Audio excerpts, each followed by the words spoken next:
कैसे हैं मालिक? सभी का स्वागत, सभी को प्रणाम, राधे राधे।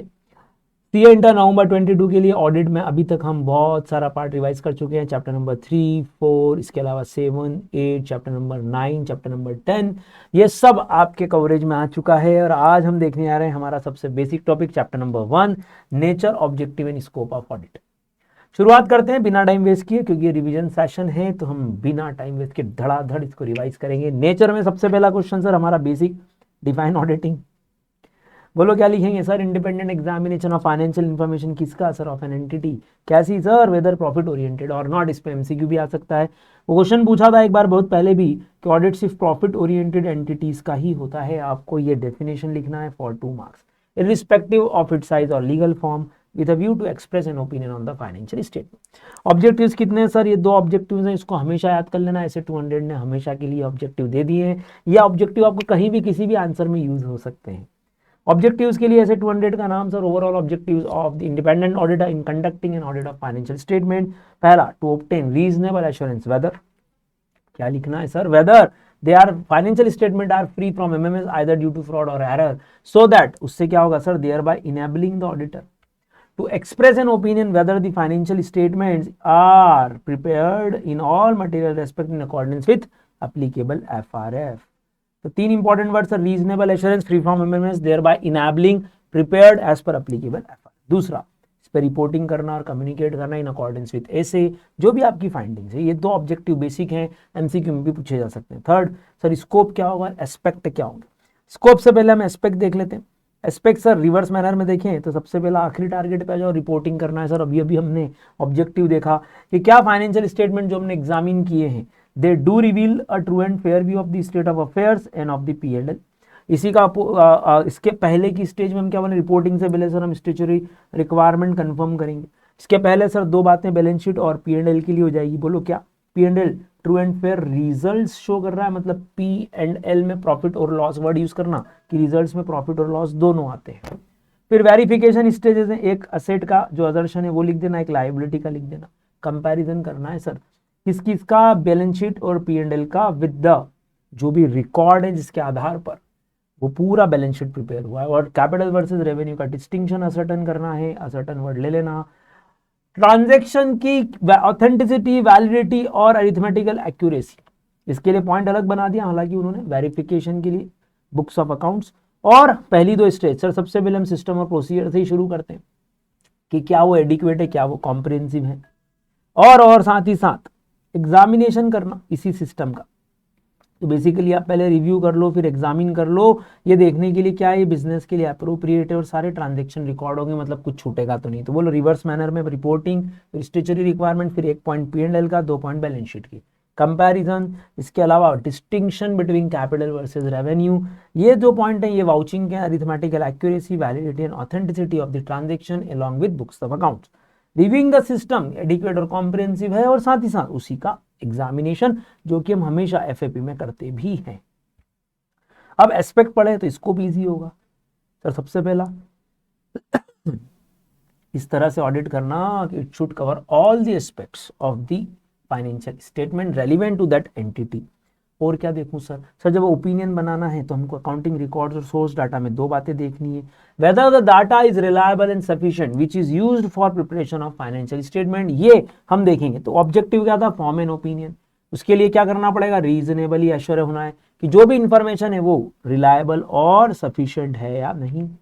थर्ड, फॉर्म करते समय और क्या ध्यान रखना है सर? देखो, जब हम रिलायबिलिटी सफिशिएंसी की बात करते हैं तो पहला अकाउंटिंग सिस्टम और इंटरनल कंट्रोल सिस्टम को समझना ही है, और दूसरा प्रोसीजर्स हमको लगाना है। Procedures such other test, inquiries या verification procedures on the balances in the transaction. अब ये डाटा की रिलायबिलिटी में 2 वर्ड हो गए, systems and procedures. Opinion form कर समय also we have to decide कि whether information is adequately and properly disclosed as per FRF या स्टैट्यूटरी रिक्वायरमेंट। ये कैसे पता लगाएंगे? इसके लिए आप 2 बातें देखोगे, कंपेयर द फाइनेंशियल स्टेटमेंट, जो एस्पेक्ट में भी देखा, with the underlying records and other source data, other evidences, whether it properly summarise the transaction and account balances and events. फिर जजमेंट जो मैनेजमेंट ने लिए मालिक, regarding what? Accounting policy, regarding selection and application of accounting principles and policies, regarding adequacy of the disclosure, ये adequacy हो गया, ये information का क्लासिफिकेशन हो गया। तो एक पॉइंट क्लासिफिकेशन का, एक एडिक्वेसी का है, एक सिलेक्शन जिसको हमने सांप बोला था, selection and application of accounting policies, सांप, है ना। तो बोलो पांचवा पॉइंट हमारा क्या, डिस्क्लोजर देखने के दो तरीके, compare the financial statement in the underlying record and other source data so that we can examine कि ये प्रॉपरली समराइज करते हैं या नहीं। और judgement management has taken as in preparing the financial statement, assess कर लेना सांप, असेस कर लेना क्लासिफिकेशन और एडिक्वेसी। ध्यान रखना, you are not expected to perform any duty which fall outside the scope, और सबसे important, is there any constraint. अगर आपको लगता है आपके स्कोप पे कोई कंस्ट्रेंट है, तो ऐसे 210 भी था, ऐसे 700 भी ये बात बोलता था, कंस्ट्रेंट हो जो आपकी एबिलिटी को इम्पेयर करता, कौन सी सर, अनक्वालिफाइड ओपिनियन देने की, तो हम क्या करेंगे सर, हम उसको उसी तरह से एक्सप्रेस करेंगे जैसा अप्रोप्रिएट होगा एज पर ऐसे 705। तो एस्पेक्ट्स के साथ स्कोप में क्या क्या लिया सर, पहला adequately cover all the aspects, data is reliable and sufficient, उसके लिए फिर 2 point, system and procedures, statutory requirement के अकॉर्डिंग डिस्क्लोजर है, उसके लिए आप कंपेयर कर लो और जजमेंट कंसिडर कर लो फॉर सांप, classification and adequacy of the disclosure. Outside वाली कुछ भी मत करना, और कॉन्स्टेंट्स हो which will empire my ability on issuing unqualified opinion on such financial statement, तो ये हम हमारी रिपोर्ट में स्पेसिफिकली एज पर 705 लिखेंगे, यही हमारा ऑडिट का स्कोप है। स्पेक्स और ऑडिट के बाद अब आता है मालिक, हम क्या एडवांटेजेस की बात करें, मेन सर अलग अलग एरिया है, अलग अलग यूजर हैं, उनके एंगल से। तो पहला, safeguard the financial interest of those person who are not associated directly with the management of the entity, चाहे वो पार्टनर हो, शेयर होल्डर हो, कोई भी हो सकता है। दूसरा, moral check on the employees, वो डरेंगे थोड़ा सा for committing defalcations and embezzlement. तीसरा फायदा, help in settling the trade dispute, help in settling the taxes dispute, help in negotiating the loans, help in PC purchase consideration, settling trade dispute for higher wages and bonus along with for damages under insurance policy, ऐसा भी लिख सकते हो। help in detection of wastages and losses, वापस से 5 point, safeguard the financial interest of those not associated। दूसरा, moral check on employees, helpful in settling tax liability, negotiating loans and consideration, जो PC अपने को डिटरमाइन या decide करना है। Fourth, settling trade dispute for higher wages and bonus. Fifth, detection of wastages and losses. Sixth, हमको बोलना है sir कि अकाउंट्स प्रॉपरली मेंटेन हो जाएंगे इस बहाने, this is one of the major advantage, और डिफिशियंसीज भी मालूम पड़ जाएंगी। अप्रेजल फंक्शन के तौर पर ऑडिटर क्या बताता है सर, कंट्रोल्स एग्जिस्ट और ऑपरेटिव है या नहीं, और settlement of accounts at the time of death और admission of the partner helpful होगा। गवर्नमेंट भी कई बार ऑडिटेड स्टेटमेंट बांधती है for giving some assistant like subsidy और ग्रांट, और फॉर गिविंग सम लाइसेंस। छोटा सा एडवांटेज का आंसर। अगला, इनहेरेंट लिमिटेशन में मालिक ये 2-3 तरह से क्वेश्चन आता है। पहला, process of auditing suffers from certain limitation, ध्यान रखना ये लिमिटेशन वर्ड है ना। एक था, statutory audit is full of risk, उसमें ये आंसर मत लिखना भाई, उसमें ऑडिट रिस्क समझाना, उसके टाइप से समझाना, यह आंसर लिमिटेशंस पे है ना, वो रिस्क पे था। एक और क्वेश्चन इस तरह से आता, ऑडिटर ऑडिट रिस्क को 0 पे तो नहीं ला सकता, क्यों नहीं ला सकता भाई, ये एक्सप्लेन करो। एक और, there are some practical and legal limitation, उसके लिए हम ये वाला पॉइंट लिखेंगे पर्टिकुलर जो हमसे पूछा जाएगा। ये पूरा आंसर आजकल नहीं आता है, टुकड़ों में आता है, पार्ट्स में आता है, कोई एक पार्ट आपसे पूछेंगे। पहला क्या बोलेंगे सर, सबसे important, auditor is not expected to and can not reduce the audit risk to 0 and therefore can not obtain absolute assurance that financial statement as a whole are free from MMS either due to fraud or error due to some inherent limitation। कोई एक part आता है मालिक, जैसे अगर ये question आए, in case of certain subject matter limitations on the auditor's ability to detect MMS are particularly significant, तो हमको ये वाला पैराग्राफ लिखना है कि कुछ सब्जेक्ट मैटर में ये बहुत सिग्निफिकेंट हो जाता है, we are not able to detect MMS। पहला, फ्रॉड जिसमें कौन इन्वॉल्व हो, सीनियर मैनेजमेंट या कॉल्यूशन हो। दूसरा, existence and completeness of related party relationship and transaction, RPT, related party relationships and transactions. Third, non compliance with laws, problem है। Fourth, future events and condition, जो entity के going concern को cease करता है, ऐसे में हमारे पास लिमिटेशन है, खासकर कौन कौन से में, fraud, senior management collusion, related party relationship and transaction का existence, completeness, non compliance of laws and future event. अब उल्टा आ जाए कभी इस तरह से, practical and legal limitations of auditor's ability to obtain evidence, इसमें सिर्फ ये सेकंड वाला पॉइंट लिखना है भाई, नेचर ऑफ ऑडिट प्रोसीजर। देख लो इस तरह से भी क्वेश्चन आ सकता है, तो पूरा फुल लेंथ आंसर नहीं है मालिक, एक पॉइंट पूछ रहा है इनहेरेंट लिमिटेशन का। There are some practical and legal limitation, क्या क्या बताऊंगा। पहला, सर मैनेजमेंट और others in the enterprise either intentionally और अनइंटेंशनली, है ना, may not provide the complete information जो मेरे लिए रेलिवेंट है for PPFS, preparation and presentation of financial statement. दूसरा, जब फ्रॉड होता है तो it will involve sophisticated and carefully organised scheme, sophisticated and carefully organised scheme to conceal it. Therefore मैं जो ऑडिट प्रोसीजर यूज करता हूं मे बी इनइफेक्टिव।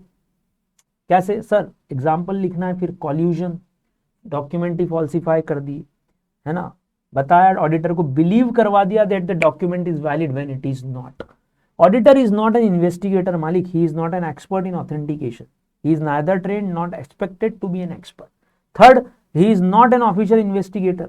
किसी ने कुछ गलत किया भी हो, आरोप लग भी जाए भाई, तो मैं उसको कोई जेल वेल थोड़ी ना भेज सकता हूँ, ना उसको सर्च कर सकता हूँ, ना उसको डरा सकता हूँ कि तेरे को जेल भेज दूंगा। भाई कोई अगर ऑफिशियल इन्वेस्टिगेटर थोड़ी ना हूं मैं, तो हम 3 पॉइंट क्या लिखेंगे? पहला, management may not provide some complete information. दूसरा, सोफिस्टिकेटेडली स्कीम्स होती है, so I may not be, my procedure may not be effective to gather all the evidences. और तीसरा, I am not an official investigator into alleged wrongdoing, जिसका आरोप लगा है। Auditor के पास कोई स्पेसिफिक लीगल पावर्स नहीं है, लाइक पावर टू सर्च, जो इन्वेस्टिगेशन के लिए जरूरी। तो इस लाइन पे क्वेश्चन है, इस लाइन पे क्वेश्चन है, एक इसका आ सकता है। क्योंकि हम जानते हैं कि कॉस्ट ज़्यादा है और टाइम कम है, तो हम सैंपल लेते हैं, लेकिन क्या सैंपल लेना हमारे लिए वैलिड बेसिस होगा? माना कि डिफिकल्टी है, माना कि टाइम और कॉस्ट इन्वॉल्व है, लेकिन ये कभी भी वैलिड बेसिस नहीं हो सकता कि आप कोई ऑडिट प्रोसीजर ही ओमिट कर दो जो ज़रूरी है, जिसका कोई अल्टरनेटिव नहीं है। तो क्या करूं सर? उसके लिए आप प्लानिंग करो, सो that you can apply all the important significant audit procedures. Time का ध्यान रखो, रिसोर्सेज जो अवेलेबल है उसके अकॉर्डिंग आप प्लान करो। ये अलग बात है कि हम कॉस्ट बेनिफिट एनालिसिस नहीं कर पाते, timeliness of the financial reporting between benefit and cost miss हो जाता है। जितना खर्चा हो रहा है कंपनी को लगता है उतना बेनिफिट हमको ऑडिट का नहीं मिला। क्यों?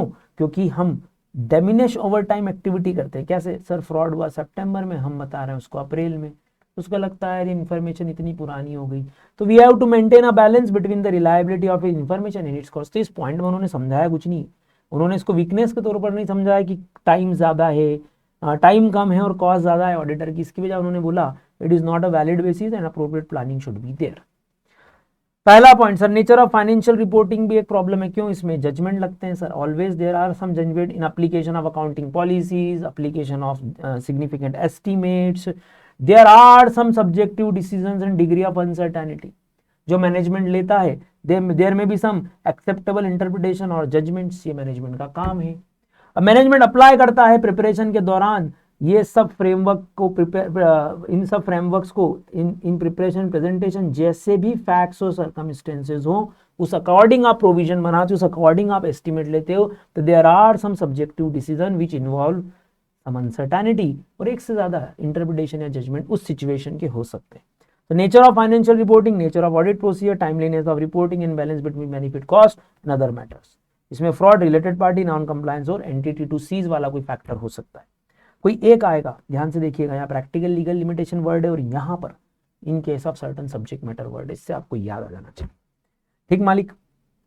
अगर मैनेजमेंट आपको एलिगेशन दे, सपोज ऑडिट खत्म हो गया 1920 का और आपके ऊपर आरोप लगते हैं कि बाद में फ्रॉड निकल गया, ऑडिटर ने क्या किया, है ना, ये फेलियर है ऑडिटर के पार्ट पे, तो हम क्या बोलेंगे सर? सबसे पहले तो समझाएंगे, ये बहुत इंपॉर्टेंट लाइंस हैं, because of the inherent limitation there is always an unavoidable risk कि कुछ फाइनेंशियल स्टेटमेंट में कुछ एमएमएस डिटेक्ट ना कर पाओ, even though audit was PP properly planned and perform PPP.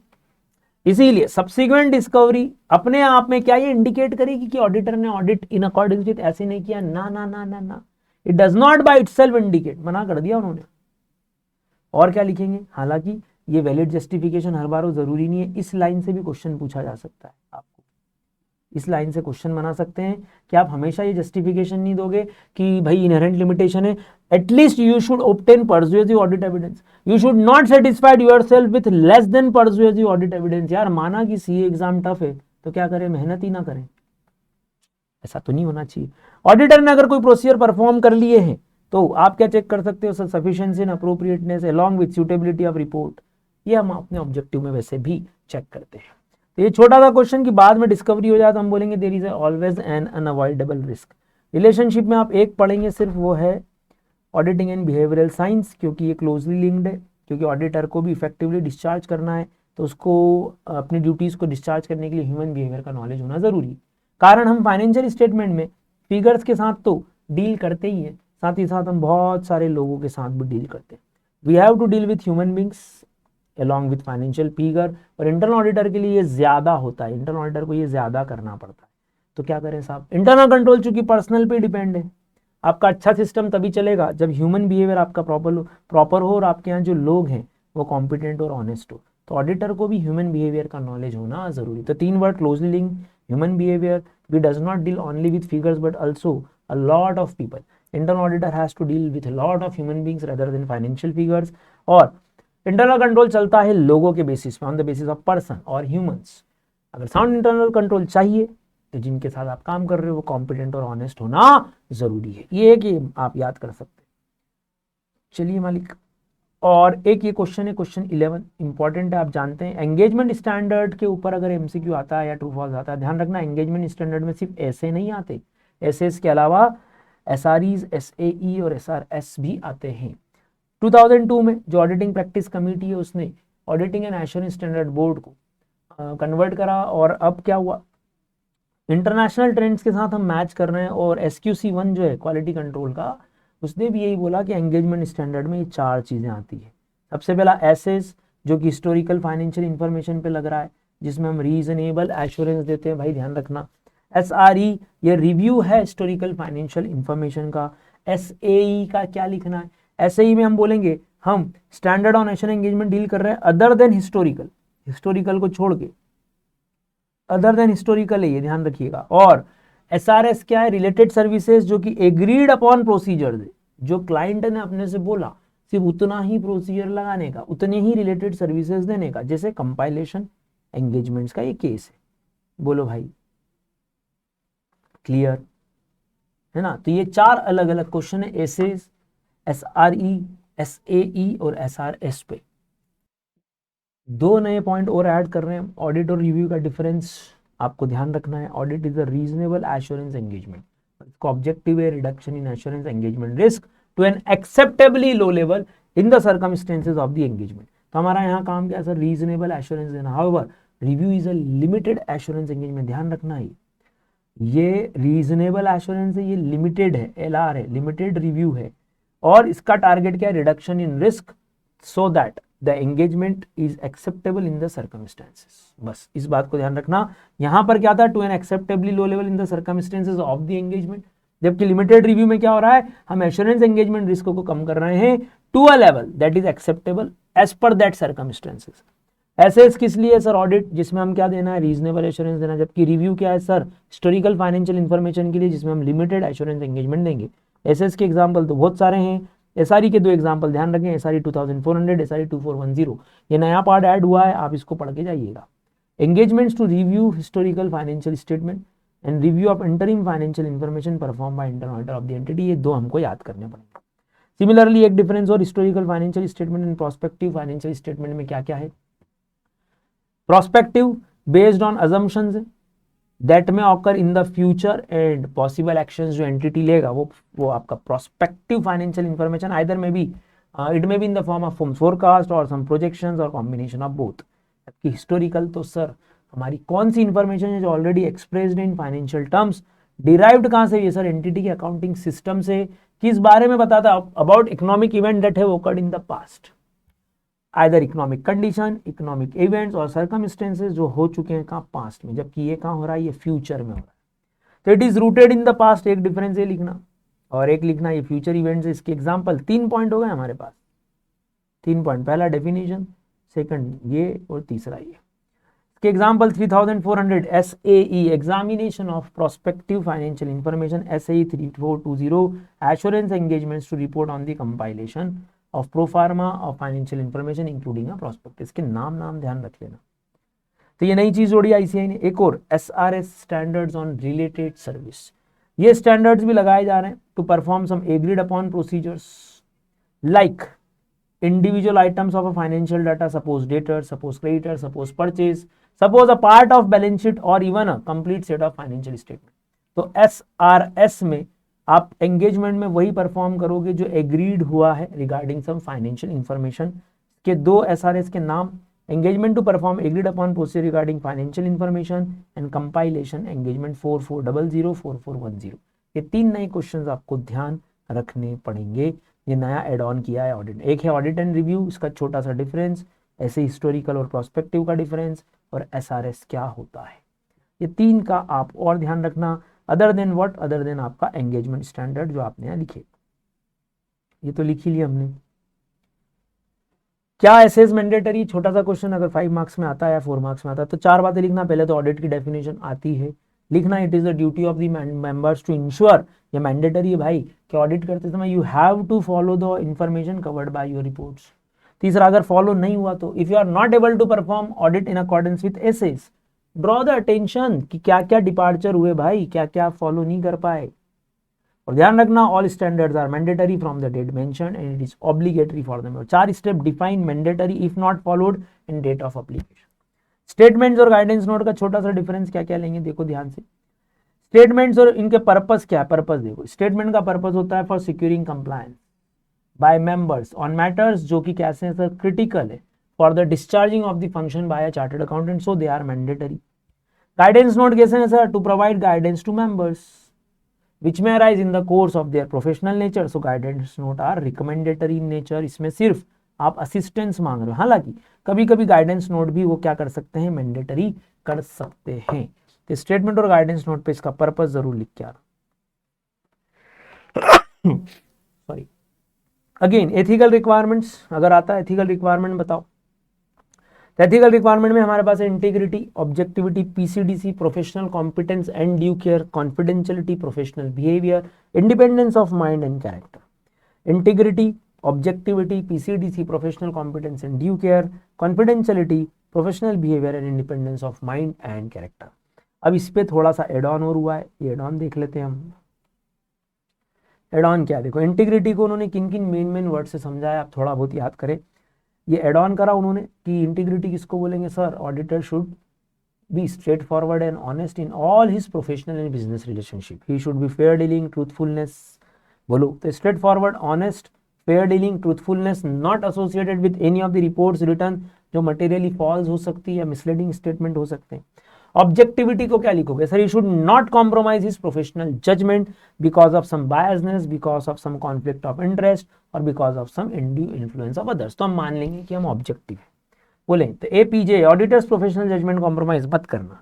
Competence and due care में क्या लिखोगे, कॉम्पिटेंस एंड ड्यू केयर में क्या लिखना चाहोगे, देखो प्रोफेशनल स्केप्टिज्म मेंटेन करना है ना। तो प्रोफेशनल स्केप्टिज्म कैसे होगा, जब आप प्रोफेशनल नॉलेज और स्किल रखो ताकि आप अपनी कॉम्पिटेंट सर्विस दे पाओ based on your technical and professional standard, TPS. along with act diligently, ये भी इंपॉर्टेंट है, in accordance with technical and professional standard, जिसको कोड ऑफ एथिक्स भी बोल सकते हैं। Diligence include responsibility to act carefully.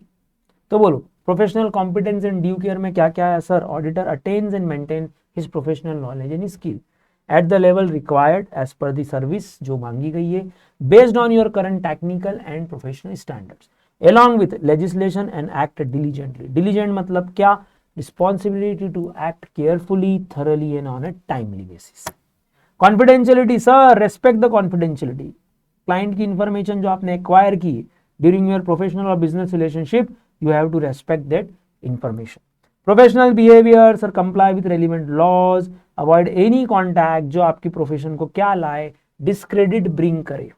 Independence, ये तो पूरा आंसर है अपने पास, तो मेन इन्होंने क्या ऐड करा sir, integrity, objectivity, professional competence और कॉन्फिडेंशियलिटी, ये पढ़ के जाइएगा, एड ऑन किया गया है मॉड्यूल में।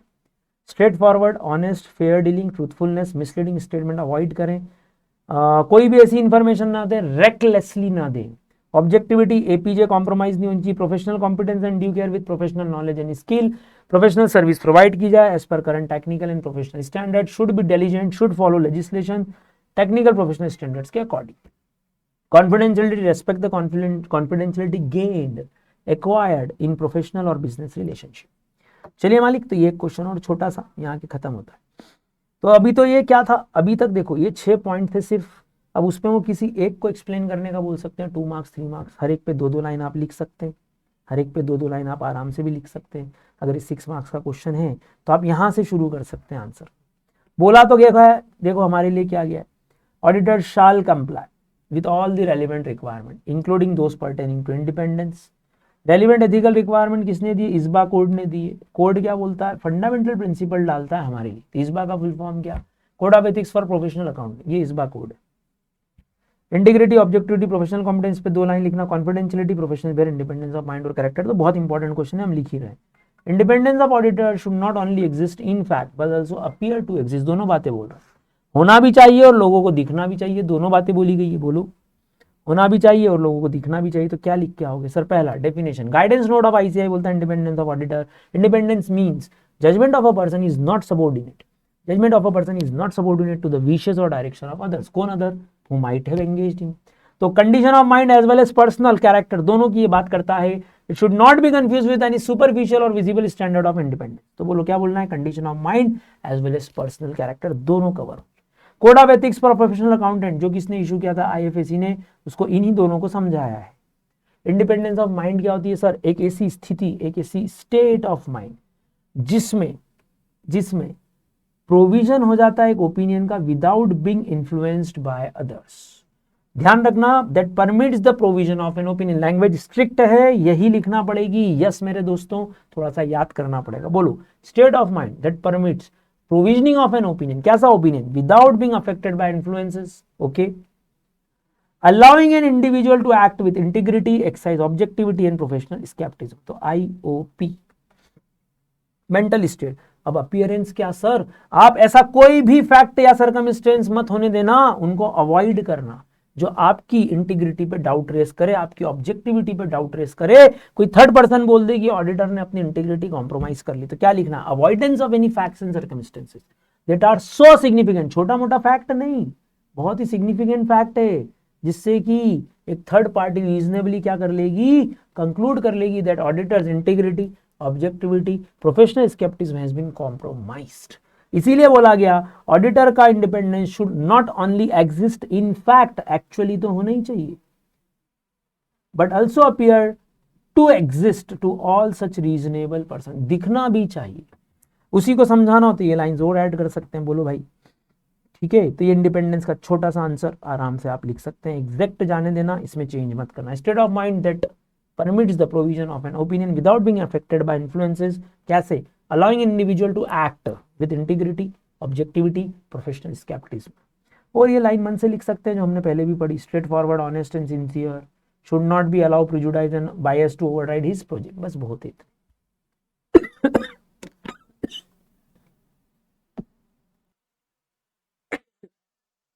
सॉरी दोस्तों, वापस से शुरू करते। एक नया क्वेश्चन आपके मॉड्यूल में ऐड ऑन हुआ है ये वाला। देखो लिखा तो क्या था? Independent audit of an entity's financial statement is a vital service to investor, trade payable and other participant in economic exchange. यार कायदे से ये एडवांटेज वाला पार्ट था, लेकिन क्योंकि उन्होंने चैप्टर में आईसीआई ने खुद ने इस आंसर को इस तरह से प्रेजेंट किया है, हेल्पलेस, एडवांटेजेस नहीं लिख पाएंगे सर, इस तरह से ही लिखना पड़ेगा। मैं कुछ इजी स्टेप बता देता हूं, लेकिन इजी स्टेप कैसे दिमाग में उठाएंगे? ये कुछ पार्ट बनाए हमने, क्योंकि अब उन्होंने आंसर चेंज किया। बोल तो रहा है vital service to all this investor, तो मे भी अगर ये आंसर नहीं होता तो मैं आपको बोलता एडवांटेजेस लिख देना, चलेगा, लेकिन उन्होंने खुद ने आंसर दिया है भाइयों, पढ़ना पड़ेगा। बोलो, ऑडिटिंग के लिए पहला तो क्या बोला? Auditing with the help of other disciplines क्या करता है? Equips with all the knowledge. Sir ये तो अपनी प्रशंसा कर दी कि हमको सब बहुत सारा नॉलेज मिलता है, so that you can enter into an auditing profession. ये तो हम क्यों आएंगे ऑडिट में या कैसे आएंगे ऑडिट में? विथ नॉलेज आएंगे सर, ये पहली बात सिंपल कर दी उन्होंने। दूसरा, कोई भी बिजनेस या इंस्टीट्यूट सारी एक्टिविटीज इफेक्टिवली कैरी कर ही नहीं सकता है without the help of some proper record. क्यों? क्योंकि ट्रांजेक्शन अलग अलग समय पे होते हैं, बहुत सारे लोग करते हैं, तो क्या करें सर? एज अ होल हमको जो रिजल्ट चाहिए इन सब ट्रांजेक्शन का, उसको प्रॉपरली रिकॉर्ड और सूटेबली एनालाइज करने वाला एक व्यक्ति चाहिए। ये भी उन्होंने पर्पस बताया, रिकॉर्ड्स को बेस बना के पॉइंट लिखना। कोई भी इफेक्टिवली नहीं कर पाता, अलग अलग लोग, अलग अलग समय, अलग अलग ट्रांजेक्शन, रिकॉर्ड हो जाए, सूटेबली एनालाइज हो जाए, एज अ होल, इस जरूरत है। तीसरा, पर्पस ऑफ अकाउंट्स बताया उन्होंने। अकाउंट्स का पर्पस क्या? पीरियडिकल स्टेटमेंट जो ड्रॉ होता है वो पूरे साल की सक्सेस को मेजर करता है, मतलब बैलेंस शीट। बोलो, पीरियडिकल स्टेटमेंट ही तो अकाउंट्स है भाई। ये ड्रॉ क्यों होते हैं? टू मेजर द सक्सेस और failure of the activity in achieving the objective of the organisation. तो ये पीरियडिकल स्टेटमेंट क्या है सर? फाइनेंशियल स्टेटमेंट, क्वार्टरली भी हो जाते हैं। फोर्थ, उन्होंने क्या समझाया? ये सब जो कहानी ऊपर की बताई, ये किसके बिना इम्पॉसिबल है। ये सी हो गया, ये डी पार्ट हो गया। ये ऊपर की जितनी चीजें बताई, क्या क्या सर, नॉलेजेबल होना चाहिए, रिकॉर्ड्स मेंटेन होने चाहिए, फाइनेंशियल स्टेटमेंट पीरियोडिकल होने चाहिए so that we can measure the success और failure. This would be impossible without a systematic record. इसी का कंटिन्यूएशन करा, बोलूँ। साथ ही साथ मैनेजमेंट बहुत सारे डिसीजन लेता है एस्टिमेट और प्रोविजंस के, बहुत सारे करेक्टिव एक्शन लेता है मेनली क्लोजिंग डाउन करते समय भी, तो ये भी एक इंपॉर्टेंट था। अब एक्चुअली एक एग्जांपल से उन्होंने इस बात को समझाया कि अगर किसी ऑर्गेनाइजेशन ने प्रॉफिट तो अर्न किया लेकिन रॉन्ग अकाउंटिंग के कारण an an account show a loss, तो ये भी गड़बड़ हो सकती है। सॉरी उल्टा बोल रहे हो, वापस से सुनना, वापस सुनो। एक्चुअली प्रॉफिट अर्न हुआ है लेकिन रॉन्ग अकाउंटिंग की वजह से लॉस शो हो गया। हो सकता है बेचारा प्रोपराइटर डर जाए, बोले यार बेच दो। तो इन सब की क्या चाहिए सर, ऑथेंटिसिटी। यहां से अब अपना कार्यक्रम शुरू होता है, ऑडिटर का जन्म क्यों हुआ और फिर जितने लोगों ने इन्वेस्ट कर रखा है लेकिन जो पार्ट नहीं, अब ये देखो ये एडवांटेज है वापस। अब यहां से फिर उन्होंने बोला कि अकाउंटिंग स्टेटमेंट और ऑथेंटिकेट, बहुत सारा समझाने के बाद, so we play a vital service to investor trader. Repeat करो, पहला विद नॉलेज आपको प्रोफेशन में आना चाहिए। दूसरा, सारे ट्रांजेक्शन इफेक्टिव नहीं हो सकते, उनका रिकॉर्डिंग एंड एनालिसिस होना जरूरी है। तीसरा, measure of success of failure as a whole, periodical statement record होने चाहिए। विदाउट अ सिस्टमेटिक रिकॉर्ड ये पॉसिबल नहीं है। फोर्थ, इसी में एग्जांपल जोड़ दिया कि एक रॉन्ग पॉलिसी हुई, एक रॉन्ग डिसीजन अगर आपके अकाउंटिंग का होता है तो वो हार्मफुल हो सकता है बिजनेस के लिए, और उसका ही एग्जाम्पल जोड़ दें। फिफ्थ, जिन लोगों ने पैसा इन्वेस्ट किया like who do not participate in management like shareholder need an assurance. Sixth, auditing ही है जो ये इंश्योर करती है, अब अपनी पिक्चर आ गई, अकाउंटिंग स्टेटमेंट और ऑथेंटिक। 6 स्टेप में आंसर लिखना भैया, ये एग्जाम आपके मॉड्यूल में ऐड ऑन हुआ है, जरूर जरूर पढ़ के जाना, इंपॉर्टेंट है, 6 मार्क्स के एंगल से जरूर पढ़ना। तो इंडिपेंडेंस का ये एक और क्वेश्चन हमने खत्म किया। और नेक्स्ट है मालिक थ्रेट्स। 5 तरह के थ्रेट्स हैं, इनमें से कोई एक 2 to 3 मार्क्स में आएगा। आप जानते हैं इसमें एग्जाम्पल ज्यादा है। बोलना शुरू करें। सेल्फ इंटरेस्ट थ्रेट, सर ऐसा कोई थ्रेट जो ऑकर कब होता है, जब फर्म, पार्टनर या एसोसिएट बेनिफिट कर सकता है किससे, financial interest in an audit, like direct financial interest और material significant indirect financial interest. Second, loan या गारंटी टू और फ्रॉम द कंसर्न्ड क्लाइंट। तो याद करो, डायरेक्ट फाइनेंशियल इंटरेस्ट और materially significant indirect financial interest. तो पहला पॉइंट फाइनेंशियल का है, दूसरा लोन गारंटी, तीसरा अनड्यू डिपेंडेंस है आपकी, एमसीक्यू में बहुत पूछ रहे हैं आजकल। Fourth, close business relationship close. Fifth, potential employment के चांसेस और contingent fees for the audit engagement. ये हमारा लालची पना है मालिक, हम लालची हो गए सेल्फ इंटरेस्ट में, ध्यान रखिएगा। दूसरा, रिव्यू क्या है, सर जो काम ऑलरेडी हम कर चुके हैं, जो जजमेंट हम ले चुके हैं, जो कंक्लूजन पे हम ऑलरेडी किसी प्रीवियस ऑडिट या नॉन ऑडिट एंगेजमेंट में पहुंच चुके हैं, उसी को हमको खुद को रिव्यू करना है। तो it may occur when during a review of any judgement और conclusion reached in previous audit और नॉन ऑडिट एंगेजमेंट, और when a member of the audit team was previously a director और senior employee of the client, उसके जो decision थे वो खुद ही review कर रहा है।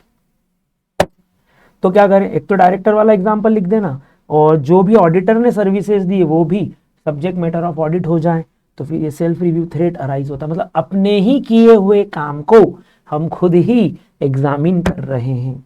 एडवोकेसी थ्रेट, सर ऐसा लगना लोगों को ये बिलीव हो जाए कि आपकी ऑब्जेक्टिविटी कॉम्प्रोमाइज हो गई। कैसे, when you promotes or you are persuaded to promote client opinion, आप क्लाइंट के ओपिनियन को इस हद तक जाके प्रमोट कर रहे हो, to a point, English word, इस हद तक, to a point where people may believe, लोगों को लगने लग जाए भाई गड़बड़े, ऑडिटर ने अपनी ऑब्जेक्टिविटी कॉम्प्रोमाइज की। जैसे कि शेयर या सिक्योरिटीज में आप डील करने का बोल रहे हो, क्लाइंट के एडवोकेट बन गए किसी लिटिगेशन में, थर्ड पार्टी डिस्प्यूट में, तो ऐसा लगता है कि आप क्लाइंट को एडवोकेट कर रहे हो, प्रमोट कर रहे हो, बढ़ावा दे रहे हो। फेमिलियरिटी मालिक पहचान वाला है। पहचान कब सर, ये तो सेल्फ एविडेंट है, जब क्लाइंट और ऑडिटर की रिलेशनशिप क्रिएट हो जाए इस हद तक कि वो सिंपैथेटिक हो जाए ऑडिटर अपने क्लाइंट के इंटरेस्ट को लेके, है ना, ध्यान रखना। ये सेल्फ एविडेंट क्यों है सर, इस हद तक आप चले गए, आपकी रिलेशनशिप इतनी अच्छी हो गई कि आपका ज्यादा सिंपैथी किसके साथ है, क्लाइंट को बचाने। ऐसा कब होता है, close relative of the team is working in a senior position, team का किसी मेंबर का एक व्यक्ति सीनियर पोजीशन पे, former partner being a director, ये सबसे रिस्की है। Long association between the auditor and the client और acceptance of gift and hospitality from the client company is director और एम्प्लॉइज। तो हमारी ऑब्जेक्टिविटी, पहचान गए हम उसको, हमारी उससे रिलेशन बहुत अच्छे हो गए तो हम डर गए, उसके अगेंस्ट नहीं जा सकते। इंटिमिडेशन थ्रेट तो एक ही होता है, ऑडिटर को डेटर करता है from acting objectively with adequate degree of PS professional scepticism. ये तभी होता है जब आपको डर लग रहा हो कि आपको क्या कर दिया जाएगा, रिप्लेस कर दिया जाएगा। When you have disagreement with the management over the principles और there is some pressure to reduce the work in response to reduce the audit fees. आपकी फीस भी लेस कर रहे हैं और आपका काम भी कम कर रहे हैं, ये इंटिमिडेशन थ्रेट है। 5 तरह के थ्रेट एग्जाम्पल ध्यान रखना। ये इसमें अपन स्वार्थी हो गए, इसमें अपन अपना ही काम रिव्यू कर रहे हैं, इसमें हम प्रमोट कर रहे हैं, इसमें हमारा उसके साथ ये रिश्ता क्या कहलाता है वाली पोजीशन आ गई है, और इसमें हमको डर है, we are deterred from acting objectively, हमारे ऊपर कोई प्रेशर है। तो 5 के एग्जाम्पल्स बहुत आते हैं भाई। और एक और क्वेश्चन अलग आता है, ये था टाइप्स ऑफ थ्रेट जो कि हमको दिए किसने, IFAC ने, इंटरनेशनल फेडरेशन ऑफ अकाउंटेंट्स। एक और क्वेश्चन जो एग्जाम में आया था लेकिन स्टूडेंट कंफ्यूज हो गया, उसने थ्रेट लिख दिए इसमें जबकि इसमें थ्रेट नहीं लिखना था। क्वेश्चन था auditor has the responsibility to remain independent, ये क्वेश्चन का मेन वर्ड है। किस रेफरेंस में हम इंडिपेंडेंट रहे, by taking into account the context, जिस हिसाब से हम प्रैक्टिस करते हैं, the threats and the safeguards available. उन्होंने ये पूछा है कि आपकी responsibility with reference to the practice with the reference to threats, इसको हम किन प्रिंसिपल से अपने आप को बचा के रखेंगे, हमारे पास सेफ्टी शील्ड क्या होगी। The following are the principles. We have the responsibility to remain, to keep ourselves independent. कैसे? By taking into account the context. किस reference में आप ऑडिट कर रहे हो, किस engagement में आप ऑडिट कर रहे हो, along with threats, along with safeguards. Principle क्या? पहला, आपका पहला प्रिंसिपल क्या होना चाहिए सेफगार्डिंग के लिए? सबसे पहला, you should always be and appear to be independent. साथ ही साथ ये वो लिख देना सारे, ethical requirement, integrity, objectivity, scepticism, है ना, ये फंडामेंटल प्रिंसिपल है, ये लिख देना। तो ये 2 पॉइंट तो होगा इंडिपेंडेंस को लेके। फिर before taking any work, threat है क्या चेक कर लेना, थ्रेट है तो do not accept, simple, do not accept the task, या put the safeguard, put the safeguard. Auditor फिर भी अगर अनेबल है to fully credibly and implement adequate safeguards, ना तो इंप्लीमेंट कर पा रहा है क्रेडिबिलिटी के साथ वर्किंग को, ना ही एडिक्वेट सेफगार्ड, तो you should not accept the. ये प्रिंसिपल किसके थे सर? ये थ्रेट्स के नहीं थे, ये प्रिंसिपल थे कि हम कैसे नॉर्मली ऑडिटर को गाइड करेंगे, भाई तुझे क्या क्या बातों का ध्यान रखना है ताकि ये थ्रेट से भी तू बच सके। तो 2 पॉइंट इंडिपेंडेंस के, एक थ्रेट इन्वॉल्व है क्या, एक है तो एक्सेप्ट मत करना या सेफगार्ड करना, और अगर आप अनेबल हो to continue the audit to adequate safeguard तो you must not accept the audit. एक और बढ़िया आंसर इंपॉर्टेंट है, प्रोफेशनल स्केप्टिज्म। बोलो प्रोफेशनल स्केप्टिज्म इजी आंसर है, ध्यान से देखिएगा क्या क्या लिख सकते हैं प्रोफेशनल स्केप्टिज्म। ऐसे 200 क्या क्या बोलता है, देखो स्केप्टिज्म का मतलब क्या है, it is an attitude of an auditor, जिसमें क्या आएगा, that includes a questioning mind, आपको हमेशा अवेयर रहना है, अलर्ट रहना है, ऐसी कंडीशंस विच में इंडिकेट, देखो फ्रॉड कोई ऐसे उड़ के तो बोलेगा नहीं, डॉक्यूमेंट ऐसे उड़ के तो बोलेंगे नहीं देखो हम फ्रॉड हैं, तो you should be always have an indicating of questioning mind, you should always be alert and aware, there may be some possible misstatement, और critical assessment of the evidence तो करना ही है आपको, हर चीज को सही नहीं मानना है, हर चीज को गलत भी नहीं मानना है, लेकिन हर चीज को एक्सेप्ट भी डायरेक्टली नहीं करना है। You should plan and perform the audit with professional skepticism, recognizing, किस बात को दिमाग में रखते हुए, there may be some circumstances that may cause the financial statement to be MMS. Professional skepticism क्या बोलता है, being alert to किस में, पहला एक एविडेंस कॉन्ट्राडिक्ट कर रहा है दूसरे ऑडिट एविडेंस को, दूसरा there may be some possibility of fraud, ऐसी कोई कंडीशन है क्या, तीसरा क्या ऐसी कोई circumstance suggest the need for audit procedures, additional audit procedures, या पाप बोलो to perform additional procedures in accordance with SAs, और इंफॉर्मेशन जो क्वेश्चन हम क्वेश्चन मार्क रेज कर रहे हैं किस पे, reliability of document and responses by the management, जो हम ऑडिट एविडेंस की तरह यूज कर रहे हैं। तो अवेयर रहना भाई, अवेयर रहना, सेल के बिल में परचेज का डॉक्यूमेंट लगा हुआ है, अवेयर रहना भाई, अवेयर रहना। 4 बातें बोले, पहला कॉन्ट्रडिक्शन, दूसरा brings into question the reliability of the audit evidence, तीसरा may indicate some possible fraud and suggest that you may need some additional audit procedure. Professional scepticism throughout the audit necessary है ताकि आप 3 तरह की risk को कम कर सको। कौन कौन सी? पहला, आपसे अनयूजुअल सर्कमस्टेंस ओवरलुक ना हो जाए, इस रिस्क को कम करना। आप कंक्लूजन ड्रॉ करते समय बहुत ओवर जनरलाइज ना हो जाओ कि हाँ सब कुछ ठीक ही होगा भैया, कंपनी बढ़िया है तो, और कोई इनअप्रोप्रिएट अजम्पशन यूज मत कर लेना in deciding the NTE of procedure. 3 बातें, unusual circumstances, drawing conclusion by over generalizing, audit observations, और inappropriate assumption in determining NTE of procedures. ये 3 चीजों की रिस्क हमको कम करना है। नेक्स्ट है मालिक हमारे पास ऐसे 210 agreeing the terms of audit engagement. तो पहले हमको ऑफर आएगा, फिर हम एक्सेप्ट करेंगे, हम लेटर ऑफ एंगेजमेंट प्रिपेयर करेंगे, ऑडिटर देगा अपने क्लाइंट को, ऑडिटी को, उसके लिए आईसीआई अपने को गाइडलाइन दे रहा है। सबसे पहली बात ऐसे 210 बोलता है चेक करना is there any limitation on scope. अगर हो तो please do not accept the application, यहीं की यहीं बना कर देना। अगर कोई लिमिटेशन ऑन स्कोप नहीं हो तो पहले हम क्या चेक करेंगे, is there pre condition existing और not. Pre condition of an audit क्या sir, use of management, use by management of an appropriate premise, किसका sir, so that I can conduct my audit. Regarding PPFS, preparation and presentation of financial statement, and it should be as per acceptable FRF. Agreement to premises, management accept कर रहा है अपनी responsibilities को, this is an agreement to premises. क्या accept कर रहा है, that acknowledges and understand, management लिख के दे रहा है, इट एक्नॉलेजेस एंड एक्सेप्ट, क्या अंडरस्टैंड, क्या sir, that preparation will be as per FRF. Internal control system design implement maintain करना उनकी ड्यूटी है, ऐसा internal control so that financial statement में भी फ्री फ्रॉम एमएमएस, ये वो एक्नॉलेज कर रहा है। साथ ही साथ एक्नॉलेज कर रहा है कि वो ऑडिटर को प्रोवाइड करेगा with access to all the information regarding the record and document, additional information if requested, और अनरेस्ट्रिक्टेड एक्सेस टू पर्सन, ये भी आ सकता है एग्जाम में भाई। उन पर्सन से मिलना पड़ेगा मुझे जो मुझे ऑडिट एविडेंस दे सकते हैं, इस बात का ध्यान रखना। अगर लिमिटेशन ऑन स्कोप अभी तो नहीं है, प्री कंडीशंस भी थी, ओके, तो क्या बना देना सर, एंगेजमेंट लेटर, उसके क्या कंटेंट्स होंगे सर, सबसे पहले अपना ऑब्जेक्टिव और स्कोप लिखो ना अपने एंगेजमेंट लेटर में, फिर ऑडिटर की रिस्पॉन्सिबिलिटी बताओ, फिर मैनेजमेंट की रिस्पॉन्सिबिलिटी बताओ, फिर एफआरएफ आइडेंटिफाई कर दो और उनको फॉर्म और कंटेंट ऑफ ऑडिट रिपोर्ट बता देना कि मैं कैसे ऑडिट करूंगा। ठीक, एंगेजमेंट लेटर बनाना, उसके कंटेंट चेक करेंगे, फिर क्या होगा आफ्टर एक्सेप्टेंस। अगर मैनेजमेंट बोलता है सर, हाथ जोड़ के मैनेजमेंट बोला please change the scope of engagement, कैसा, which brings you to a lower level of assurance.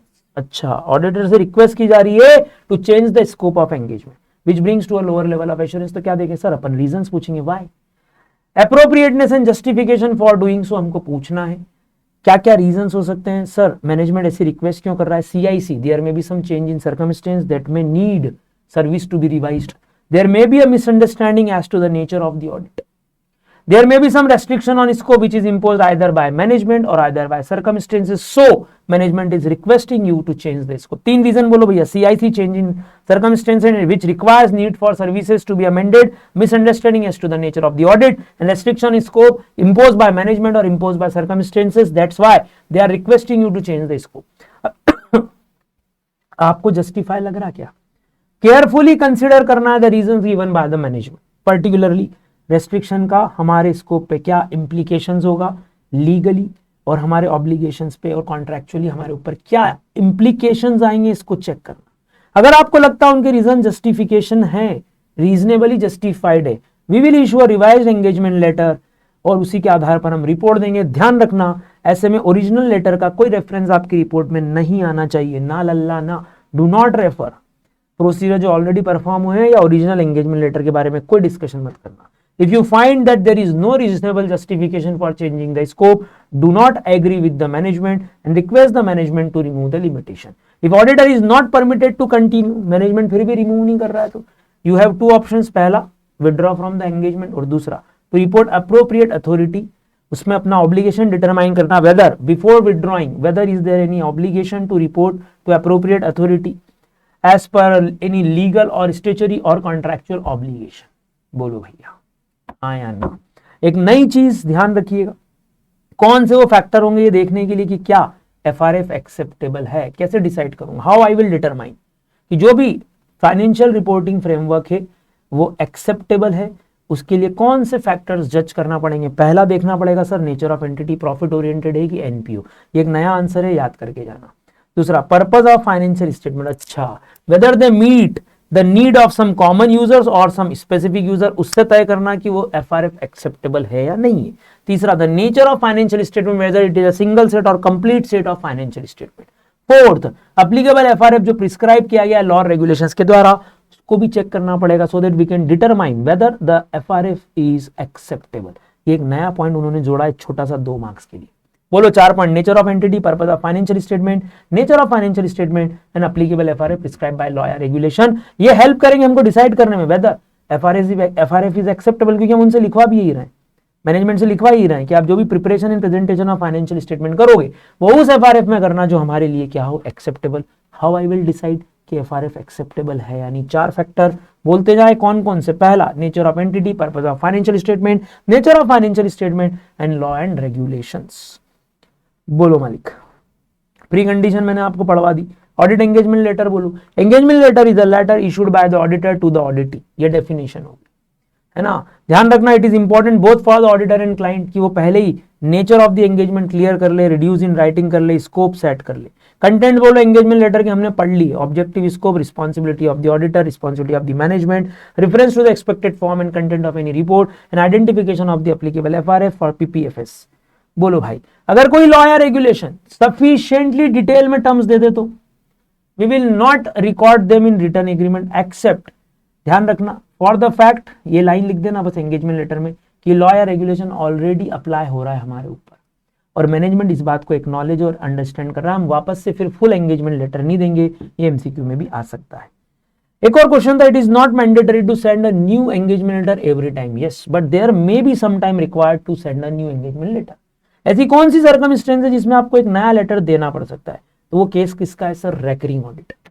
कुछ ना कुछ तो बदला है मालिक, क्या क्या बदला है सर? देखो, या तो कोई चेंज हुआ है, रिवाइज या स्पेशल टर्म्स आपने जोड़ दी, रिवाइज या स्पेशल टर्म्स जोड़ी है ऑडिट एंगेजमेंट में, कोई लॉ या रेगुलेशन बदला है, कोई एफआरएफ बदला है, अदर रिपोर्टिंग रिस्पॉन्सिबिलिटीज बदली, ये 4 अकाउंट्स के पार्ट हो गए। और क्या बदला है सर? सीनियर मैनेजमेंट या ऑनरशिप या फिर nature and size of the entity, ये अदर देन अकाउंट्स फैक्टर्स हो गए, ये फैक्टर अकाउंट्स के हो गए।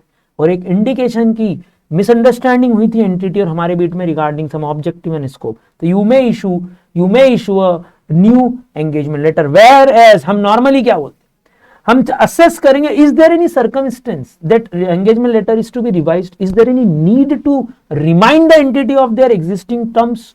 अब जैसे डायरेक्टर बदल गए तो भैया एग्जिस्टिंग टर्म्स रिमाइंड कराने के लिए हम लेटर लिखेंगे। हो सकता है हर साल, हर एवरी ऑडिट पीरियड में ऐसा ना करो, but there may be some circumstances in which it is appropriate to revise the terms of audit engagement और टू रिमाइंड। तो 2 कारण है भाई, रिवाइज और रिमाइंड।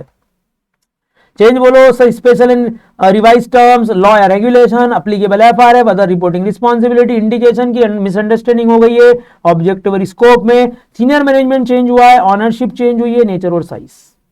बढ़िया आंसर, अच्छे से याद करके आना, एमसीक्यू में भी आ सकता है। मैनेजमेंट ने अगर अपॉइंटमेंट के बाद, अपॉइंटमेंट से पहले ही अगर कोई लिमिटेशन दी हो तो सर, अगर आपको लगता है ये लिमिटेशन वैसे भी डिस्क्लेमर की तरफ ले जाएगी, do not accept the appointment, हम देख चुके हैं। चेंज कब कब होगा? सीआईसी, मिसअंडरस्टैंडिंग, स्कोप रेस्ट्रिक्ट हो रहा है। अगर आपको रीजनेबल जस्टिफिकेशन मिल जाए तो बढ़िया है ना, बस ये पुराने की बातें मत करना, ये सब हमने पढ़ लिया ना। अगर रिवाइज्ड एंगेजमेंट लेटर की वो बात कर रहे हैं, आपसे इसको बदलने की बात कर रहे हैं, but you are unable to agree to change, तो हम विड्रॉ करेंगे और हमारा ऑब्लिगेशन भी चेक करेंगे। ये सब हम देख चुके हैं मालिक। बोलो, तो दोस्तों ऐसे 210 एग्रीमेंट्स जो हमारे हुए एंगेजमेंट को लेके, उसके लिए 2-3 क्वेश्चन। रैकरिंग ऑडिट इंपॉर्टेंट है, एमसीक्यू इस पे हमेशा आता है, ट्रू फॉल्स एक आध की पॉसिबिलिटी है, आंसर हमेशा आएगा 210 में से कुछ ना कुछ वो जरूर पूछेंगे। नेक्स्ट एक और ऐसे है 220 quality control for audit of financial statement. हमारे पास 2 क्वालिटी कंट्रोल है, SQC1, एक है ऐसे 220। ऐसे 220 लगता है फॉर एन एंगेजमेंट, किसी एक एंगेजमेंट को लिए अगर ऑडिट कर रहे हो ना आप, तो उसके लिए ऐसे 220 लगाया जाता है फॉर क्वालिटी कंट्रोल। उसके लिए हमको क्या करना सर? फर्म का सिस्टम, मतलब उसकी policies and procedure, system word हमेशा पॉलिसीज प्रोसीजर को ही इंक्लूड करेगा।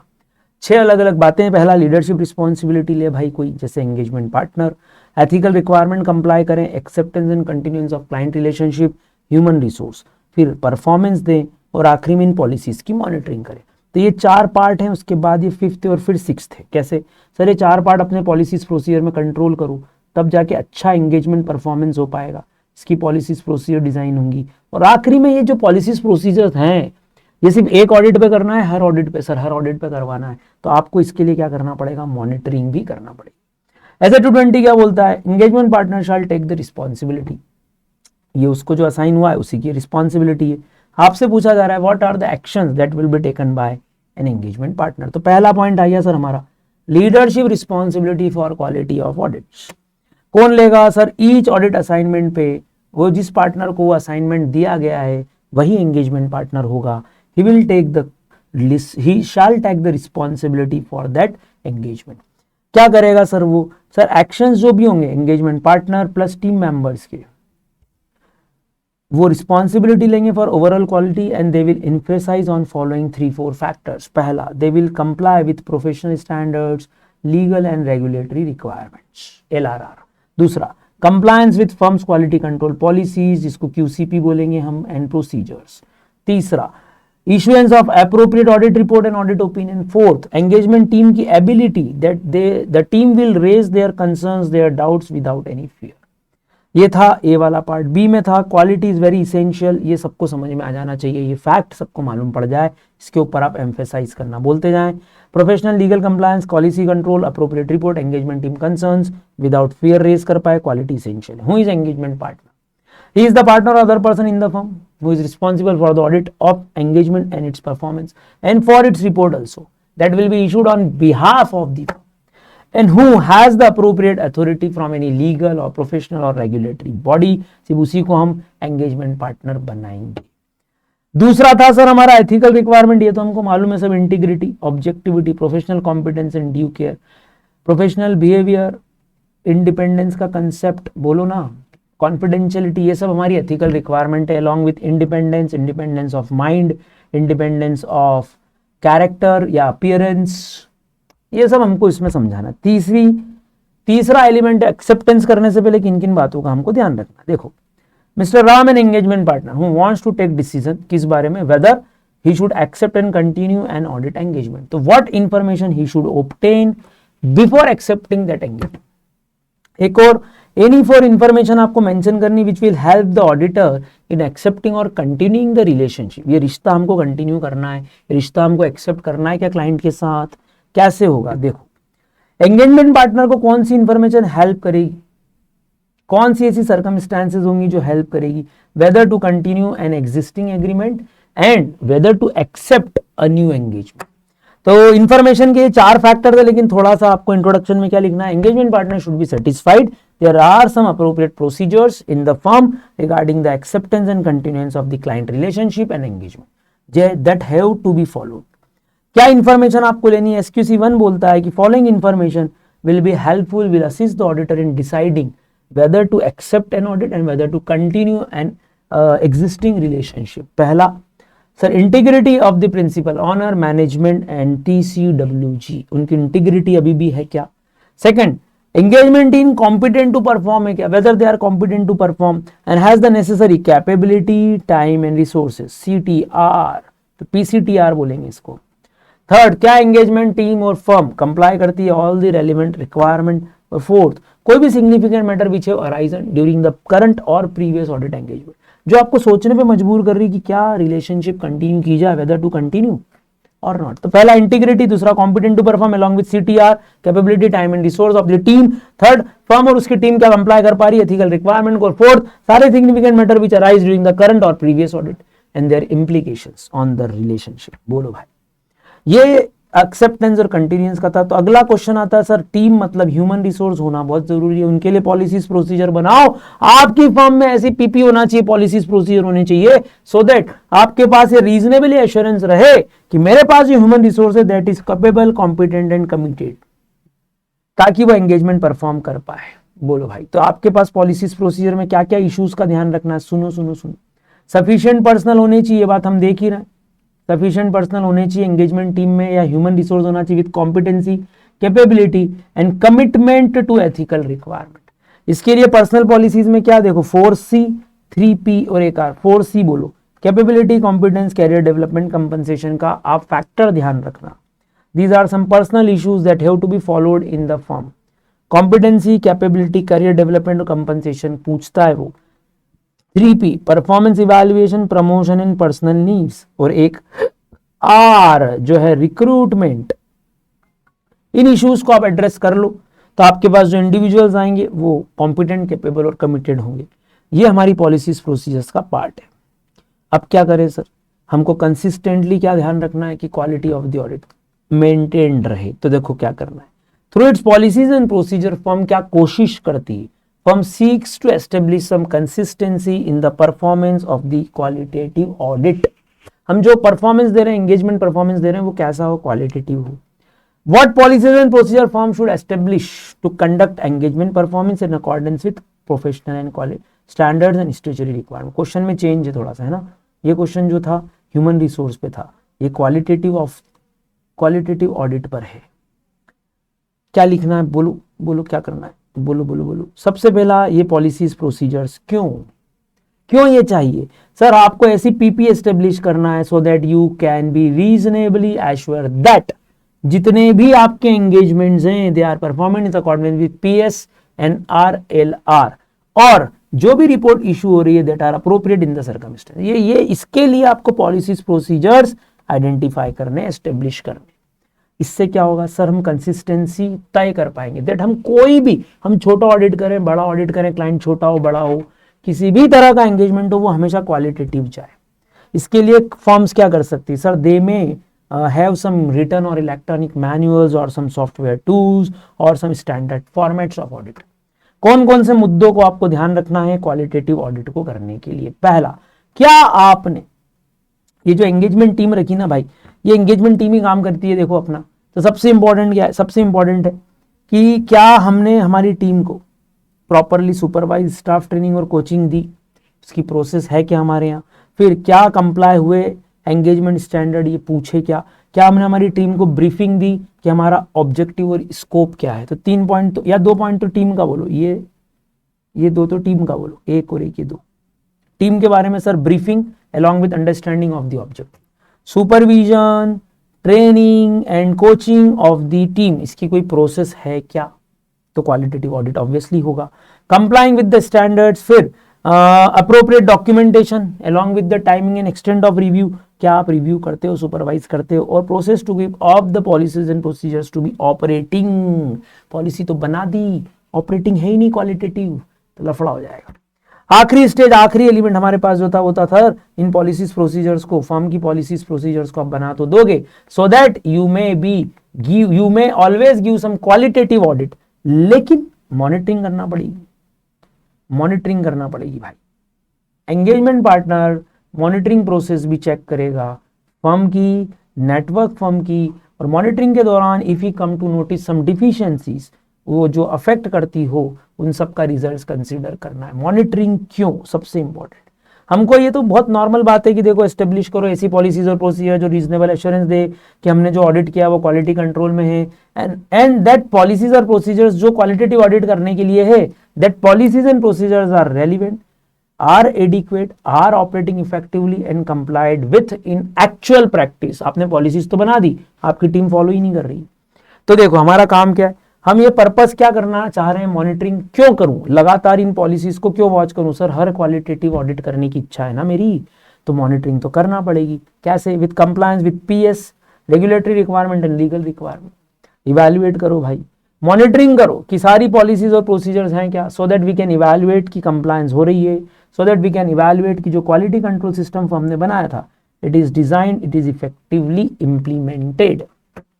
और अगर आपको लगता है कि जो पॉलिसीज बनाई उसके अकॉर्डिंग जो रिपोर्ट इशू हो रही है क्या वो प्रॉपर है, अप्रोप्रिएट है, तो बेसिकली क्वेश्चन किस पे कि मॉनिटरिंग क्यों, मॉनिटरिंग की रिक्वायरमेंट क्यों है, ये फर्म्स की पॉलिसीज प्रोसीजर्स को मॉनिटर क्यों कर रहे हैं, ताकि कंफर्म हो पाए, इवैल्यूएट हो पाए कि हम लीगल, प्रोफेशनल, इंटरनल कंट्रोल का, क्वालिटेटिव सिस्टम का effectiveness, designing, appropriate application of the policies in practice along with reports issued are appropriate confirm करनी।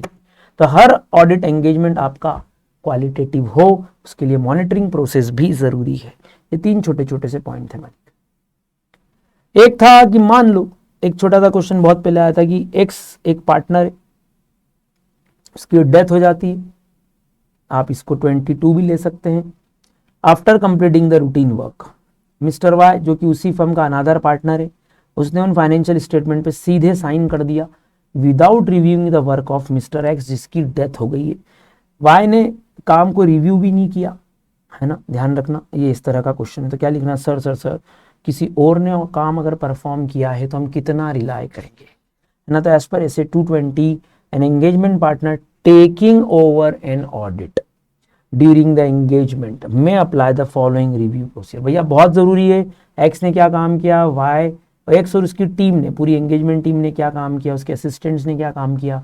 वाई चूंकि अब एंगेजमेंट पार्टनर है तो एक बार कम से कम रिव्यू तो करे, उसके असिस्टेंट्स का वर्क को रिव्यू करना जरूरी है कि डायरेक्ट साइन कर दोगे, आप डायरेक्ट साइन कर रहे हो, गलत मत करो ऐसा।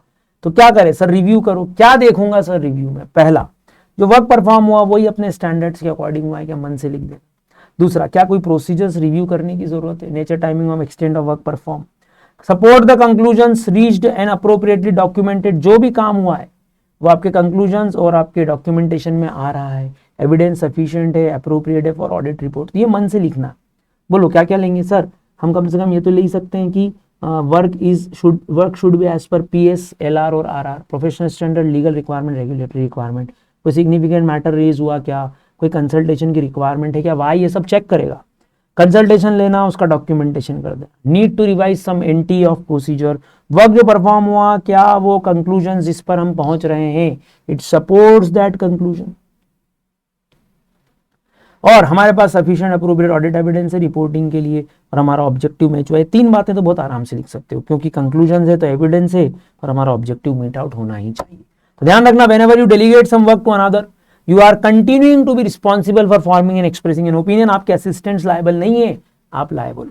हालांकि आप उनके वर्क पे रिलाई कर सकते हो, लेकिन सुपरवाइज, डायरेक्ट और रिव्यू करना तो जरूरी है। तो भैया गलत किया इसने डायरेक्टली साइन करके, इसको एक बार तो रिपोर्ट चेक कर लेनी चाहिए थी। बोलो मालिक। और कुछ बातें और ऐसे 220 की अगर हम लें, ये 4 पॉइंट हम देख चुके हैं, है ना। ह्यूमन रिसोर्स में भी देख लिया हमने, और एंगेजमेंट परफॉर्मेंस देख लिया हमने। क्वालिटी कंसिस्टेंटली चाहिए तो इन मैटर्स को ध्यान रखो। ब्रीफिंग हुई क्या टीम की ऑब्जेक्टिव्स अचीव करने के लिए, क्या सारे प्लान प्रोसीजर और प्लान्स परफॉर्म्ड हुए करंट ऑडिट में, स्टाफ की training, coaching, supervision, review, judgement report किस तरह इशू, इसके मैथड्स और डॉक्यूमेंटेशन, इन सब चीज़ों का मॉनिटरिंग करना कि रेलिवेंट है, पॉलिसीज प्रोसीजर एडिक्वेट है, compliance in practice and operating. उसके लिए आप professional standard, legal requirement check करोगे। QCS, quality control system apply हुआ, पॉलिसीज प्रोसीजर्स के अकॉर्डिंग ही रिपोर्ट इशू हो रही, इसको इवैल्यूएट करेंगे मॉनिटरिंग स्टेज में। ये सब हम देख चुके हैं। नया क्या है सर? टीम को लेके आओ, ये आपकी ह्यूमन रिसोर्स है, ये एंगेजमेंट पार्टनर है, इसी की लीडरशिप रिस्पॉन्सिबिलिटी है, ये एथिकल रिक्वायरमेंट कंप्लाई करेगा। पूरा ऐसे कंसाइज हो रहा है मालिक। एंगेजमेंट पार्टनर लीडरशिप रिस्पॉन्सिबिलिटी लेगा, एथिकल रिक्वायरमेंट कंप्लाई करेगा, चेक करेगा whether he has to accept और कंटिन्यू, और इधर से आप ह्यूमन रिसोर्स की बात करोगे। फिर सब मिलकर एंगेजमेंट परफॉर्मेंस करेंगे, इसमें डायरेक्शन, सुपरविजन, रिव्यू आएगा। डायरेक्शन, सुपरविजन, रिव्यू में क्या देखना है सर? ऑब्जेक्टिव अचीव हुए क्या सबसे पहले, ऐसे ही ऑब्टेन हो गया क्या? अभी हमने देखा रिव्यू, अभी देखा बिना रिव्यू किए साइन मत करना। बोलो क्या कोई प्रोसीजर रिवाइज करना है? बहुत इजी आंसर है, objective, SAE, conclusion, professional standards, legal requirement comply हुई क्या? कोई रिवाइज करने की जरूरत है, कंसल्टेशन की जरूरत है, सिग्निफिकेंट मैटर को देखना। सुपरविजन में क्या करोगे साहब? सुपरविजन सबसे पहला प्रोग्रेस देखते रहो, ऑडिट कहां तक पहुंचा, फिर अपनी competency, capability of individual members, साथ ही साथ they have sufficient time to understand the instructions and they work in accordance with the planned approach as per the instruction. तो सुपरविजन का ये आंसर अगर अलग से आता है तो दो बातें, taking the progress along with competency capability along with time instruction and accordance। Significant matter जो एड्रेस हो रहा है, इंक्लूडिंग क्या वो अभी भी सिग्निफिकेंट थे जो लास्ट ईयर थे, along with modifying the planning, क्या किसी कंसल्टेशन की जरूरत है, किसी और एक्सपीरियंस्ड टीम मेंबर को अपने साथ लाने की जरूरत है, ये सब सुपरविजन का पार्ट है। डायरेक्शन में क्या करोगे मालिक? तीन बातें, you have to inform the team members, कि जब आप उनको डायरेक्ट करते हो, निर्देशित करते हो, पहला उनकी responsibility including planning, performing, compliance with all the ethical requirement of SA 200। दूसरा, उनको इन्फॉर्म करो about the objective, about the nature of business, about the risk, about the problems that may arise in audit. और responsibility of the respective engagement partner, अगर एक से ज्यादा हो, एक से ज्यादा पार्टनर एंगेज हो उस ऑडिट में, तो उनकी सबकी रेस्पेक्टिव रिस्पॉन्सिबिलिटी भी आप उनको इन्फॉर्म करना, यही डायरेक्शन का पार्ट है। तो तीन वर्ड हो गए sir, supervision, direction, review. Supervision में हम ट्रैकिंग द प्रोग्रेस कर रहे हैं, कॉम्पिटेंसी, कैपेबिलिटी देख रहे हैं, दो वर्ड अभी हमने देखा, सिग्निफिकेंट मैटर्स और कंसल्टेशन। रिव्यू में हम क्या देख रहे हैं सर? रिव्यू में हमने बोला ऑब्जेक्टिव अचीव हुए कि नहीं, एविडेंस ऑब्टेन हुए कि नहीं, कंक्लूजन रीच्ड हो गए, डॉक्यूमेंट हो गए, professional standard, legal requirement comply हो गई, is there any need to revise, ये वो साइनिंग वाले आंसर में यही फैक्टर्स हमने पढ़े थे। अब क्वालिटी कंट्रोल रिव्यू भी होता है, yes sir quality control review भी होता है। क्वालिटी कंट्रोल रिव्यू क्या है सर? एक प्रोसेस जो डिजाइन की गई है to provide an objective evaluation before the report is issued of all the significant judgements and engagement team has made. साथ ही साथ रिव्यूअर अपॉइंट करना, जो other partner in the firm हो सकता है, अदर पर्सन हो सकता है, सुटेबली क्वालिफाइड एक्सटर्नल पर्सन हो सकता है, या टीम ऑफ सच इंडिविजुअल्स हो सकती है। क्या करेगी सर? ऑब्जेक्टिवली इवैल्यूएट करेगी before the report is issued. ध्यान रखना बिफोर, आफ्टर नहीं। क्या देखेगी? Significant judgements the team has made and the conclusions they have reached in forming the report. यही क्वालिटी कंट्रोल रिव्यू का पर्पस था, यही क्वालिटी कंट्रोल रिव्यूअर भी करेगा। खासकर लिस्टेड एंटिटी में क्या ड्यूटी है एंगेजमेंट पार्टनर की? पहला, क्वालिटी कंट्रोल रिव्यूअर अपॉइंट हो, ये जरूरी है लिस्टेड एंटिटी के केस में। क्वालिटी कंट्रोल रिव्यूअर से आप डिस्कस करोगे सिग्निफिकेंट मैटर्स जो ड्यूरिंग द कोर्स राइज हुए हैं या आइडेंटिफाई हुए हैं, और रिपोर्टिंग तब तक मत करना जब तक क्वालिटी कंट्रोल रिव्यू कंप्लीट ना हो जाए, खासकर in case of listed entities. ये पहली स्टेप है, अपॉइंटमेंट देखना, डिस्कस करना, रिपोर्ट फाइनल मत करना। क्वालिटी कंट्रोल रिव्यूअर क्या क्या देखेगा सर, जो ऊपर हुआ था वो भी उल्टा ही बोलेगा, discuss significant matter, review financial statement and report, यही तो बुलाया है, इसीलिए तो बुलाया है। और कंक्लूजन जो रीड है क्या वो अप्रोप्रिएट हैं रिपोर्ट देने से पहले, चेक कर लेगा डॉक्यूमेंटेशन को, जजमेंट्स को और कंक्लूजन्स को। बोलो भाई ये उसका काम हो गया, हमने अपॉइंटमेंट दिया, डिस्कस किया, तो उसका काम भी हो गया कि वो भी हमसे डिस्कस करे, रिव्यू करे, ऑडिटर रिपोर्ट चेक करे, इवैल्यूएट करे कि कंक्लूजन अप्रोप्रिएट है इन द सर्कमस्टेंसेस। लिस्टेड एंटिटी में और क्या बात का ध्यान रखना है, सबसे इंपॉर्टेंट लिस्टेड एंटिटी का क्वेश्चन अलग से आएगा कि क्वालिटी कंट्रोल में लिस्टेड एंटिटी में और हमको 3 बातें क्या ध्यान रखनी है। क्या एंगेजमेंट टीम का इवैल्यूएशन करना है, whether firm is independent, firm's independence का आप चेकिंग करो, इवैल्यूएशन करो इन सच ऑडिट एंगेजमेंट। दूसरा क्या कंसल्टेशन ली जो अगर डिफरेंस ऑफ ओपिनियन आ गया, और तीसरा क्या ऐसा ऑडिट डॉक्यूमेंटेशन आप सिलेक्ट करके देखना विच reflects the work performance support the conclusion. ये इसका सबका डॉक्यूमेंटेशन होना जरूरी है। ये 3 बातें लिस्टेड एंटिटी में और देखना। डिफरेंस ऑफ ओपिनियन आ जाए, ये एमसीक्यू में आ सकता है भाई। एंगेजमेंट पार्टनर और क्वालिटी कंट्रोल रिव्यूअर 2 अलग अलग बातें बोल रहे हैं, किसकी बात मानी जाती है। Engagement team shall follow the firm's policies and procedures, ये एमसीक्यू में आ सकता है। क्वालिटी कंट्रोल रिव्यूअर को फॉलो हम नहीं करेंगे if there is any difference. आप चाहो तो इसमें किसी एक्सपर्ट को भी इन्वॉल्व कर सकते हो, लेकिन अगर नहीं डिसाइड हुआ तो आखिरी में फर्म की पॉलिसीज और प्रोसीजर्स को ही हम फॉलो करेंगे। ये था पूरा ऐसे 220 अलॉन्ग विद 210, छोटे छोटे पॉइंट्स मैंने बना दिए हैं, आप इनसे बहुत आराम से रिवाइज कर सकते हो। पहला अपॉइंट करवाना, रिपोर्टिंग मत करना जब तक कि क्वालिटी कंट्रोल ना हो जाए, रिव्यूअर ये 3 काम करेगा। और ऑडिट लिस्टेड एंटिटी के केस में आपको ये फर्म्स एंड इंडिपेंडेंस को इवैल्यूएट करना है, कंसल्टेशन की रिक्वायरमेंट है क्या डिफरेंस ऑफ ओपिनियन वाले में, और डॉक्यूमेंटेशन चेक कर लेना whether documentation reflects the work performed and the conclusions, तो आखिरी में रिपोर्टिंग कर देना। Difference of opinion, follow the firm's policies and procedure. ये था दोस्तों आपका चैप्टर 1। कोशिश की मैंने इसको करीब 60-70 मिनट्स में कवर करने की। आप इसको 2 बार सुन लीजिएगा, आई होप आपको सारे वर्ड्स याद होंगे। ये था ऐसे 220 में से एक क्वेश्चन हमेशा आता है। इंडिपेंडेंस इंपॉर्टेंट पॉइंट है, लिमिटेशंस इंपॉर्टेंट पॉइंट है, इनहेरेंट लिमिटेशंस हमेशा आता है। अब की बार वो SRE SAE पे क्वेश्चन बना सकते हैं, क्योंकि ये मैंने आपको बताया ना नई चीज ऐड करी उन्होंने, ये उन्होंने नई चीज ऐड करी है भाई, 2-3 चीजें, तो ध्यान रखिएगा। इंडिपेंडेंट ऑडिट, SAE, ये इंटीग्रिटी ऑब्जेक्टिविटी पे पहले डिस्क्रिप्शन नहीं था एथिकल रिक्वायरमेंट में, ये आप जरूर कीजिएगा, मॉड्यूल में ऐड ऑन हुआ है। SRS SAE के बारे में जानकारी, इसको याद करना भाई, 2400 2410, SAE 4400 4410, नाम याद करने पड़ेंगे, यस याद करना पड़ेगा। आ सकता है यस, क्योंकि थोड़ा सा चेंज करा मॉड्यूल में उन्होंने, ये चीजें ऐड ऑन की हुई है। ऑडिट एंड रिव्यू, उसको भी डिफरेंस में लिया। एक और बढ़िया आंसर जो इन्होंने ऐड किया है वो है ऑडिटिंग और इन्वेस्टिगेशन। यार ये आखिरी आंसर हो, बढ़िया आंसर है, इंपॉर्टेंट है, क्योंकि पहली बार उन्होंने ऑडिट इन्वेस्टिगेशन का डिफरेंस बताया। इन्वेस्टिगेशन क्रिटिकल एग्जामिनेशन है with special purpose, like fraud हो चुका है, सस्पेक्टेड है, स्पेसिफिकली कॉल कर रहे हो, तो it will be characterized invest. Objective क्या सर, यहाँ तो अपनी definition, reasonable assurance free from MMS as a whole so that we can express an opinion. दूसरा difference, investigation always start with a pre conceived notion, मतलब suspicion about state of affairs, about some wrong doing, about some wrong having been committed. हम शक के साथ शुरू करते हैं भैया, ध्यान रखिएगा। इन्वेस्टिगेशन हमेशा शक के साथ होती है, दया ऐसे करके शुरू करते हैं भाई हम। ऑडिट कभी भी सस्पेशन के साथ कभी भी शुरू नहीं होता। 3 word, wrong doing, some wrong having been committed. हम हमेशा ऑडिट कैसे करते हैं, what he points in the normal course of examination. ध्यान रखना, कभी कभी आपको कोई सीरियस कंसर्न मिल सकता है, तो हो सकता है आप उस सीरियस कंसर्न पे ऑडिट के दौरान अगर मिलेगा तो हम उसको किस तरफ डाइवर्ट कर देंगे, इन्वेस्टिगेशन की तरफ। ऑडिटिंग पहले होगा ऑब्वियसली, फिर इन्वेस्टिगेशन होगी, लेकिन ऑडिटिंग से पहले क्या हो जाना चाहिए, अकाउंटिंग। ये 3 डिफरेंसेस है मालिक, ये 1 2 3 बहुत इंपॉर्टेंट है, जरूर करके जाना, क्योंकि यार ये नई चीज एड ऑन हुई है, ये नई चीज एड ऑन हुई, ऑडिटिंग एंड इन्वेस्टिगेशन। ठीक मालिक, तो ये था मेरा पूरा पार्ट चैप्टर 1 का। आई होप आपके लिए आराम से हेल्पफुल हो। इसको 2 बार सुनिएगा, कमेंट कीजिएगा, लाइक कीजिएगा, शेयर कीजिएगा, बताइएगा अगर आपको कोई हेल्प चाहिए हो तो। धन्यवाद, ध्यान रखिएगा, राधे राधे।